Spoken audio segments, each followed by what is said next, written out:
स्वागत है आप सभी का चैनल पर। तो फिर हम लोग ने अभी तक प्रूफ किया कर दिया था कि जो कॉन्ग्रुएंस रिलेशन होता है वो इक्विवेलेंस रिलेशन होता है इन जेड। तो अगर वो एक इक्विवेलेंस रिलेशन है तो फिर it will give partisan of integer into disjoint equivalence classes, और उसको हम लोग कहते हैं रेसिड्यू क्लासेस मॉडुलो एम। तो देखिए पार्टीजन क्या होता है और इक्विवेलेंस क्लासेस क्या होता है, ये बीएससी फर्स्ट ईयर में रियल का पार्ट है हमारे इलाहाबाद यूनिवर्सिटी में। तो और क्या कहते हैं, इधर उसका कुछ खास यूज़ भी नहीं है कि उसको पूरा समझाना पड़े। और डिसजॉइंट का मतलब होता है कि अगर कोई भी दो मेंबर्स हों, अगर उन दोनों का इंटरसेक्शन किया जाए तो आपको फाई मिलेगा। ठीक है, यहाँ पे तो फिर हमको देखना है कि अगर ये कोई एक इंटीजर हो तो उससे इक्विवेलेंस क्लास ऑफ जेड कैसे डिटरमाइन होगा। चलिए देखते हैं। ये वाला थोड़ा लेक्चर इम्पोर्टेंट भी है, बहुत बच्चों को समझ भी नहीं आता जेड मॉडुलो वगैरह। तो चलिए ठीक है, लेट पहले सपोज करते हैं ए बिलोंग करता है किसी इंटीजर में, then equivalence classes of Z determine by A. तो इसका नोटेशन होता है जैसे ए बार लिखें या फिर ब्रैकेट के अंदर ही लिखते हैं। तो जैसे एक्स कुछ बिलोंग कर रहा होगा इंटीजर में, such that x minus a is divisible by M.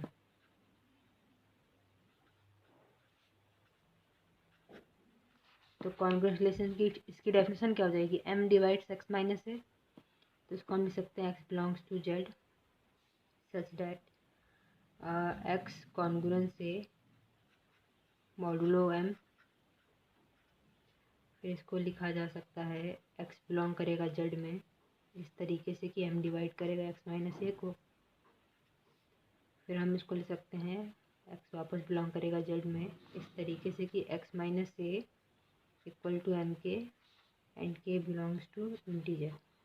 अब ये मैंने कैसे लिखा, अगर मान लीजिए 2 डिवाइड कर रहा है 4 को, ठीक है, तो आप 4 को ऐसे नहीं लिख सकते 2 इंटू 2। तो यहाँ पे 2 एम की तरह है और 4 अपना एक्स माइनस ए है और ये हो जाएगा अपना के। जैसे अगर 3 माइनस 6 कर रहा हो तो इसको क्या लिख सकते हैं, तो मतलब ये इम्प्लाइज करेगा कि आपको 6 को आप कुछ टाइम्स मतलब के टाइम्स नहीं ले सकते, यहाँ पे के हो जाएगा 2। तो उसी तरीके से इसको भी हम लिख पाए। यहाँ से एक्स की वैल्यू निकाल लीजिए, which implies x belongs to z such that x equal to m k plus a and k belongs to Z.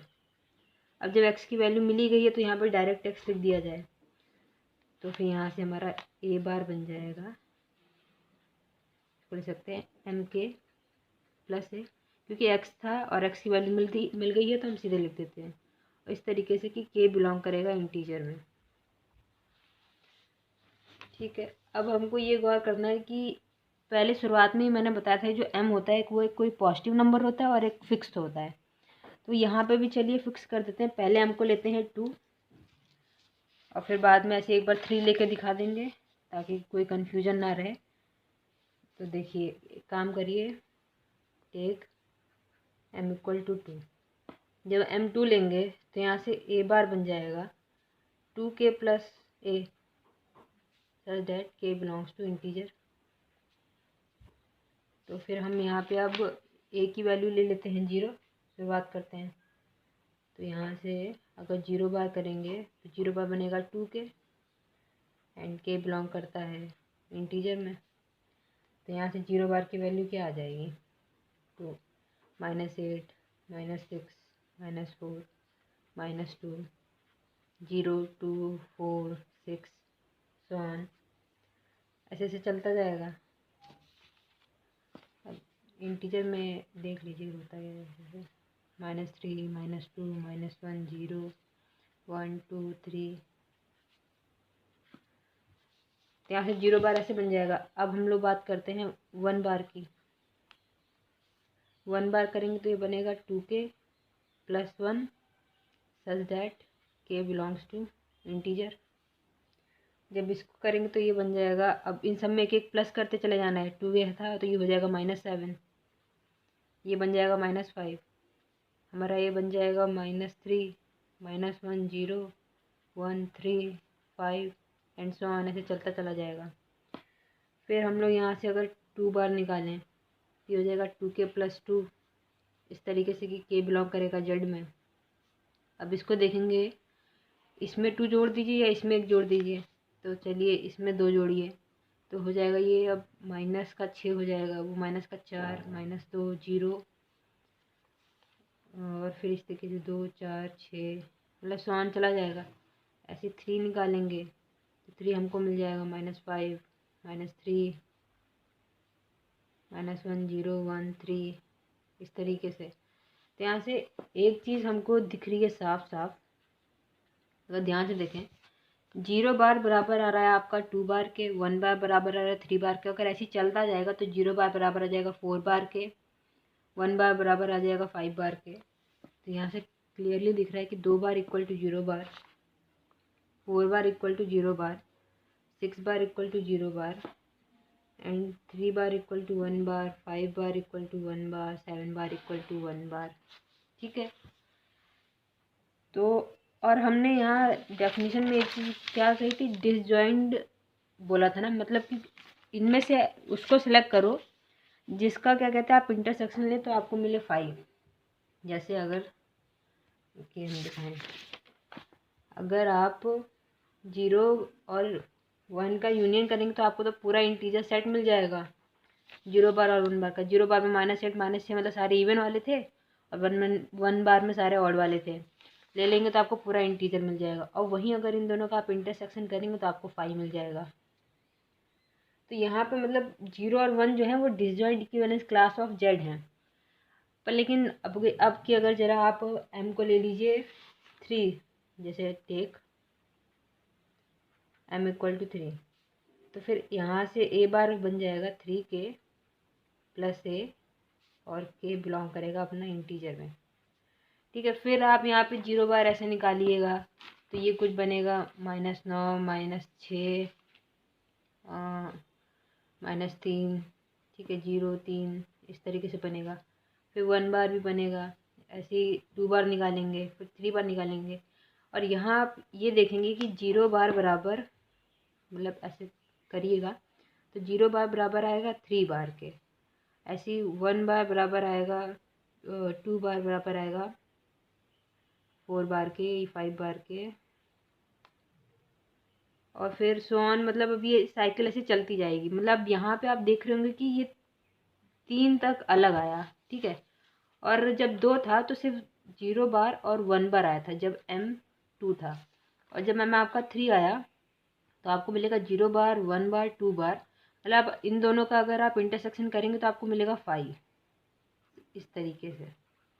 अगर आप इनका करेंगे तब भी आपको मिलेगा 5, ठीक है। उसके बाद रिपीटिशन शुरू हो जाएगा। और एक चीज़ और हमने गौर किया है कि m बार जो होगा वो हमेशा 0 बार के बराबर होगा, ठीक है, ये थोड़ा ध्यान रखिएगा। मतलब जैसे यहाँ पे 2 था तो हमने देखा था 0 बार बराबर 2 बार के आया था, यहाँ 3 है तो यहाँ पे हमने देखा कि 0 बार बराबर 3 बार के आएगा। इस तरीके से। तो अब इससे हमको ये पता चलता है कि मतलब उसी के आगे m जब 2 लिया था उसके आगे का 10, 0 bar 1 bar are disjoint equivalence classes of Z, ठीक है, that is 0 and 1 is a partition of Z.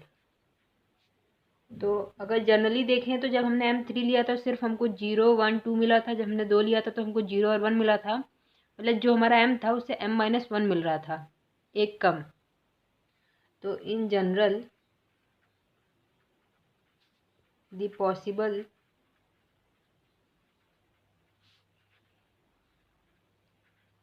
disjoint equivalence classes of z are क्या बन सकता है, 0 बार, 1 बार, 2 बार, 3 बार, कब तक, m-1 बार तक। ठीक है, तो 10 0 bar, 1 bar, 2 bar, m-1 bar is the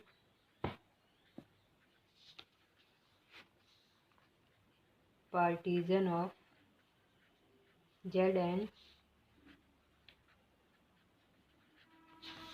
denoted by Zm और Im। ठीक है, तो फिर अगर डेट इज अगर Zm निकाले तो Zm की वैल्यू हो जाएगी 0 बार, 1 बार, 2 बार, कब तक, m-1 बार तक। अगर and these equivalence classes are called as residue classes modulo m, जो डेफिनेशन शुरुआत में ही लिखी थी, इसको क्या कहते हैं, residue classes modulo m। These equivalence classes are called as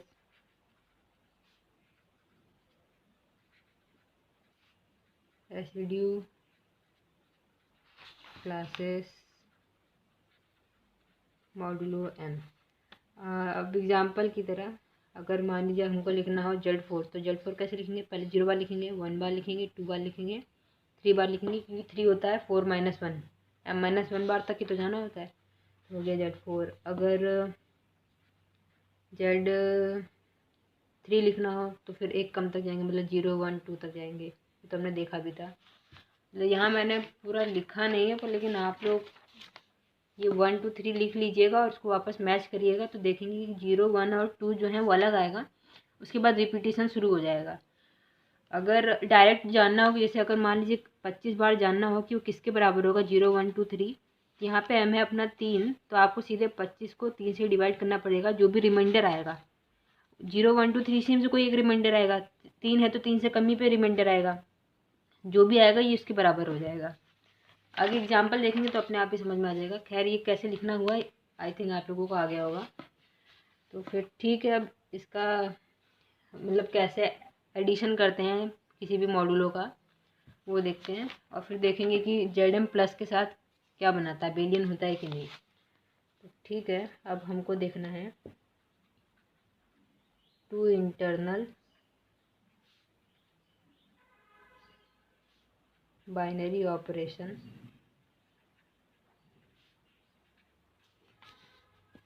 in the set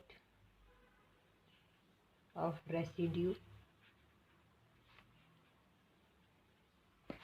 classes modulo m।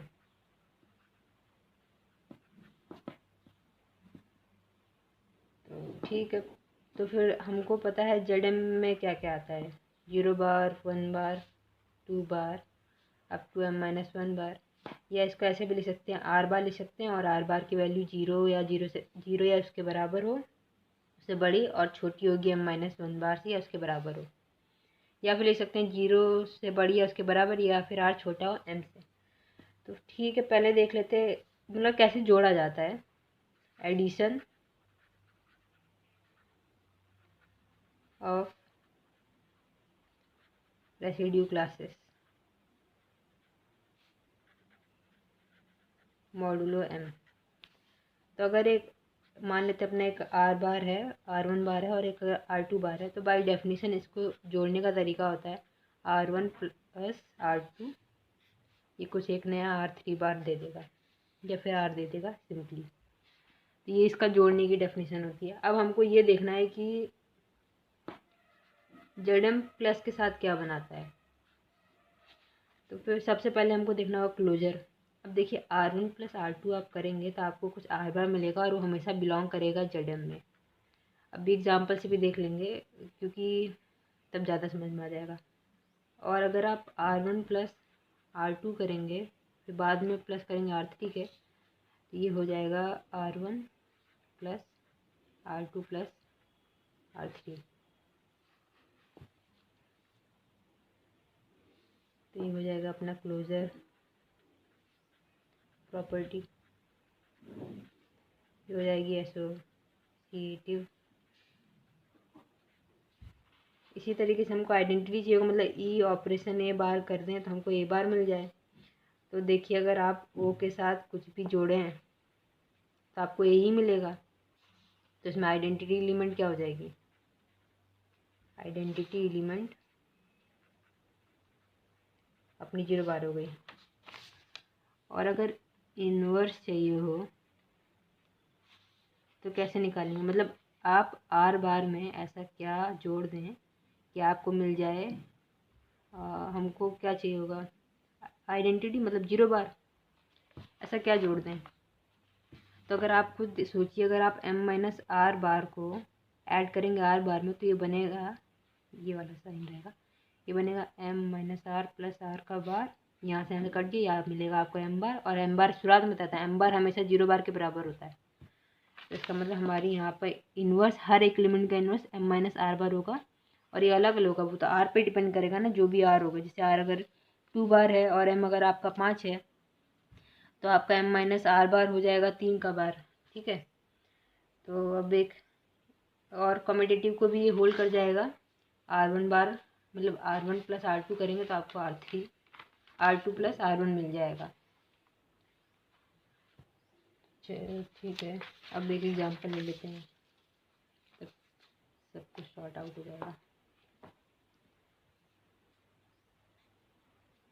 Example Z3 0 bar 1 बार 2 बार, ठीक है, क्योंकि हम -1 बार तक लेते हैं। तो अब देखिए इसकी कंपोजिशन टेबल कैसे बनानी होती है। कंपोजिशन टेबल, पहले आप ऐसे इसको बनाइए, जितने एलिमेंट उसको लिख दिए, यहाँ 0 बार लिखिए, यहाँ 1 बार लिखिए, यहाँ 2 बार लिखिए, इधर भी 0 बार लिखिए, 1 बार 2 बार। और ऑपरेशन है हमारा प्लस का, तो ऐसे प्लस बना दीजिए। 0 प्लस 0 0 बार, 0 बार प्लस 1 बार तो 1 बार, नहीं ऐसे नॉर्मली 0 बार प्लस 1 बार, तो ये क्या बन जाता था 0 प्लस 1 पूरे का बार, तो ये 1 बार। ये है, तो ऐसे 1 बार प्लस नहीं 0 बार प्लस 2 बार 2 बार आ जाएगा। 0 बार प्लस 0 बार 1 बार प्लस 0 बार 1 बार, 1 1 2 1 3 2 3 और करेंगे 4। तो आप देख लेंगे यहाँ पे 3 3 और ये जो 4 है, तो ये 3 हमारा हो जाएगा 0 बार के बराबर, 4 हो जाएगा हमारा 1 बार के बराबर, ही हो जाएगा 0 बार के बराबर। कैसे निकालना है, पहली बात तो यहाँ पे m है 3, तो m बार सीधे 0 बार के बराबर हो जाएगा। अगर 4 का निकालना हो तो फिर यहाँ बताया था सीधे जितना m होता है उसे डिवाइड कर दो, तो 3 1 जा 3, रिमाइंडर आ गया 1, तो ये किसके बराबर हो जाएगा 4 बार बराबर 1 बार, जो भी रिमाइंडर आता है उसके बार के बराबर हो जाता है। तो अब इस कंपोजिशन टेबल को दोबारा कैसे लिखेंगे, यहाँ होगा प्लस, फिर वापस लिखिए 0 बार 1 बार 2 बार, 0 बार 1 बार 2 बार। अब देखेंगे 0 बार 1 बार 2 बार 1 बार 2 बार 3 बार, और नहीं अब तो 1 हो जाएगा, इधर 2 बार 0 हो जाएगा, इधर 0 बार इधर 1 बार। तो देखिए क्लोजर प्रॉपर्टी तो ये है, क्योंकि किसी भी दो नंबर को आपने जोड़ा, वो 1 2 3 0 1 2 3 में नहीं, 3 नहीं, आपने किसी भी दो नंबर को अगर आपने यहाँ पे ऐड किया है तो फिर आपको वो या तो 0 बार मिला, या तो 1 बार मिला, या तो 2 बार मिला, इससे बाहर का कुछ मिला नहीं। और Z3 में यही है, और डेफिनेशन क्लोजर की यही तो कहती है, क्लोजर की डेफिनेशन कहती है for all a comma b belongs to, अगर जी में है तो ये इम्प्लाई करेगा ए ऑपरेशन बी करें तो वो भी जी में ही हो। तो फिर देख लीजिए ये पूरा का पूरा आपका जेड मॉडुलो 3 में ही आया है। अब एसोसिएटिविटी की बात करें तो फिर आप कोई भी उठा लीजिए, 1 बार 2 बार एंड 0 बार को ले लिया जाए, पहले इन दोनों को साथ में जोड़ देते हैं फिर बाद में इसको जोड़ देते हैं। तो 1 बार प्लस 2 बार प्लस 0 बार, ये करेंगे तो 1 और 2 हो जाएगा, 2 और 1 करेंगे 3, और 3 में 0 जोड़ देंगे 3 बार के बराबर हो जाएगा। अब इधर ही साइड में अगर 1 को बाद में जोड़ा जाए 2 बार और 0 बार पहले जोड़ दें, तो 2 बार प्लस 0 बार 2 बार, और 2 बार में बाद में 3 बार, तो दोनों इक्वल आ गया। तो ये एसोसिएटिव भी है अपना, एसोसिएटिविटी।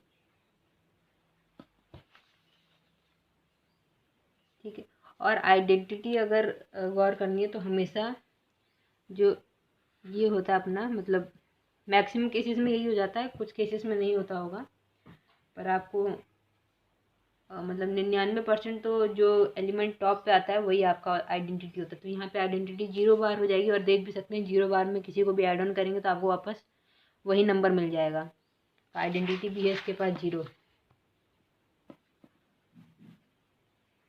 आइडेंटिटी है 0 बार। और इन्वर्स, अब देखिए इन्वर्स निकालने के लिए वैसे तो बताया था m-r बार, ठीक है। अगर आपको 2 का चाहिए होगा तो आपको मिलेगा 1, पर लेकिन अगर क्या कहते हैं इस टेबल से जानना कि किसका क्या है, तो यहाँ पे अपना आइडेंटिटी है 0। तो हमको करना क्या है कि जैसे 0 वैसे तो खुद ही पता है कि 0 यहाँ पे आइडेंटिटी है, तो आइडेंटिटी का इन्वर्स आइडेंटिटी होता है, 0 बार का 0 होगा। तो हमको चलना है पहले 0 से लेके आइडेंटिटी लिमिट तक चलना है। यहाँ आइडेंटिटी 0 है तो फिर ऐसे ऊपर जाइए तो 0 बार का 0 बार, फिर आप 1 से चलिए और कहाँ तक जाइए जहाँ पर आपको आइडेंटिटी मिले। आइडेंटिटी 0 है, फिर आपको मिलेगा 2 बार, फिर आप 2 बार से चलिए 0 तक। 0 क्योंकि 0 अपनी आइडेंटिटी है, जो भी आइडेंटिटी को वहाँ था हुआ, फिर यहाँ से ऊपर चलिए तो आपको मिलेगा 1 बार। तो इसका मतलब 0 बार का इन्वर्स है 0 बार, 1 बार का इन्वर्स है 2 बार और 2 बार का इन्वर्स है 1 बार। ये सीधे से देख के बता सकते हैं। और जाहिर सी ही बात है, मतलब खुद ही सोचिए ये कहता क्या है, ए ऑपरेशन ए इन्वर्स करें आपको मिल जाए क्या, ई। तो आप वही तो कर रहे हैं, आप यहाँ से ई तक जा रहे हैं और ई आपको किस पे मिला है, ओ बार पे मिला, मतलब 0 बार पे। 1 से आप चले 0 बार पे और आपको देखना है कि आपको 1 बार और 2 बार करेंगे तो आपको 0 बार मिल जाएगा। तो इसका मतलब उसका इन्वर्स ही तो हुआ, अगर ऐसे टेबल से देखें। और बाकी m-r से भी निकाल सकते हैं। और फिर उसके बाद अगर कॉम्पिटिटिव लॉ देखना हो तो आपको सीधे बस देखना होगा, वैसे तो किसी भी 2 नंबर को ऐड करेंगे तो वो आ ही जाएगा, पर अगर इस कंपोजिशन टेबल से देखना हो तो ऐसे देखना है कि आपकी रो 1 बराबर हो जाए कॉलम 1 के, आपकी रो 2 बराबर हो जाए कॉलम 2 के, आपकी रो 3 बराबर हो जाए कॉलम 3 के। मतलब जितने भी कॉलम रो बनते हों, नंबर ऑफ एलिमेंट बढ़ जाएंगे तो फिर ये टेबल भी बड़ी हो जाएगी। तो अब जैसे आप यहाँ देखिए 0 1 2, ठीक है, ये 0 1 2 बराबर। अब यहाँ पे 1 2 0 1 2 0 बराबर। अब यहाँ पे देखिए 2 0 1 और 2 0 1, तो ये तो फिर इसका मतलब कम्यूटेटिव लॉ भी होल्ड कर गया। ये ऐसे डायरेक्ट बता सकते हैं, अगर रो 1 बराबर कॉलम 1 हो गई, रो 2 बराबर कॉलम 2 हो गई, मतलब रो 1 बराबर कॉलम 1 और रो 3 बराबर कॉलम 3 हो गई। तो यहाँ से सब कुछ हो गया, इसका मतलब इन्वर्स भी एग्जिस्ट कर गया और कम्यूटेटिव लॉ भी होल्ड कर गया। तो इसका मतलब ये अपना क्या हो जाएगा, abelian.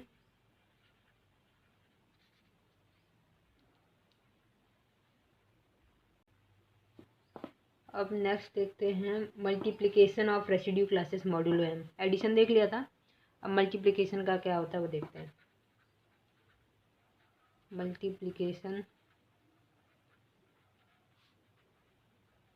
Of residue classes modulo m. तो ये भी सिंपल मतलब ऑर्डिनरी तरीके से ही इसका भी मल्टीप्लिकेशन होता है।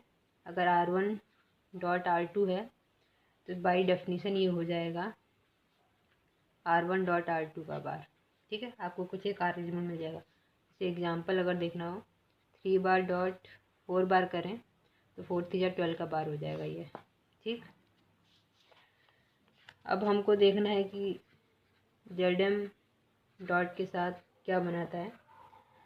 तो फिर इधर चलिए देखा जाए तो फिर पहले तो ले लेते हैं क्लोजर प्रॉपर्टी। तो आप किसी भी 2 को मल्टीप्लाई करेंगे तो वो उसी में ही जाएगा। अगर m बार से एक्सीड भी हो जाता है, मतलब m से एक्सीड हो जाएगा, तो उसको आप m से डिवाइड करके फिर रेंज में उसको ले आएंगे। अगर m आपका 3 हो और आपने 2 बार ऐसे मल्टीप्लाई कर दिया, आपको 4 बार मिल गया, तो 4 बार को आप 3 से डिवाइड कर देंगे तो ये 1 बार के बराबर हो जाएगा। जैसे मतलब हर एक एलिमेंट उसी में ही बिलोंग कर जाएगा, क्लोजर ही होगा, एसोसिएटिव भी होगा ये। वैसे भी पहले ही बताया था कि मल्टीप्लिकेशन और जो डॉट होते हैं वो हमेशा होल्ड करते हैं एसोसिएटिव को और कम्यूटेटिव को। तो यहाँ से ये भी मतलब एसोसिएटिव भी होल्ड कर जाएगा R1 डॉट अगर R2 का बार करेंगे फिर बाद में R3 का करेंगे, ठीक है, तो ये बराबर हो जाएगा अपना R1 डॉट R2 का बार डॉट R3 का बार। और आइडेंटिटी मतलब आप R बार में ऐसा क्या मल्टीप्लाई कर दें कि आपको R बार मिल जाए, तो जाहिर सी बात है 1 बार को करेंगे आपको वापस R बार मिल जाएगा। इसको कह सकते हैं 1 डॉट R का बार, तो R बार के बराबर हो जाएगा। तो आइडेंटिटी भी यहाँ पे हो जाएगी अपनी 1 बार। और inverse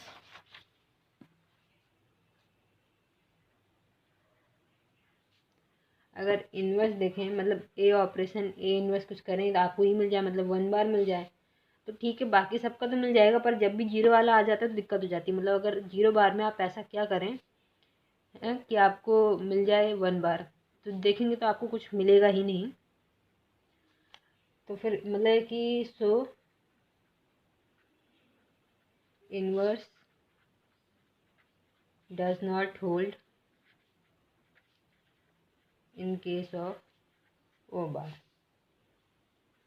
so it is only monoid। अब आगे देखेंगे कि अब क्या करेंगे, जब भी हमें जीरो में दिक्कत होती है हम लोग हमेशा स्टार ले लेते थे, मतलब जैसे जेड का स्टार, क्यू का स्टार, तो अब हम लोग जेडम का स्टार लेके डॉट के साथ देखेंगे कि क्या केस बनते हैं। तो फिर आज के लिए बस इतना ही। थैंक्स, मिलते हैं नेक्स्ट लेक्चर में।